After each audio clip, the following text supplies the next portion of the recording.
आब केना गबै छी ई गाना लॉलीपॉप छलै ने कमरिया कमरिया कमरिया हकारेला पालो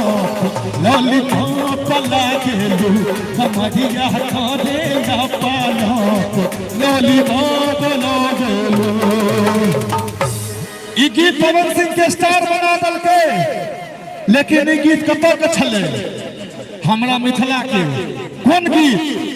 अहाँ सब सुनबै तऽ आश्चर्य रह गया कि हमने जे बरकोबर घर हमरा घर लागैया हमने जे बरकोबर घर हमरा घर लागैया। तकरा बाद भोजपुरी वाला सब देलकै लुलिया मांगेली लुलिया खा मांगेली लुलिया मांगेली लुलिया का मांगेली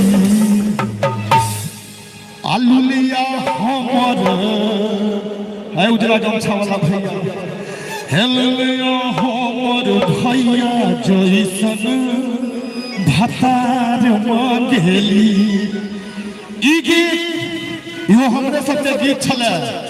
और हमर माय बहन सब आई समय बहुत पहले से गबै छथिन। देखू रस रस दुल्हा चलै छै कोना देखू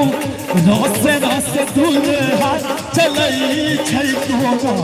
जेना कोल्हुआ के घर घुमै छै जेना जेना कोल्हुआ के तन हम नंदन के छोड़ी पैरोडी गेलिए कि पवन सिंह पैरोडी गेल के पवन सिंह गेल के ने चल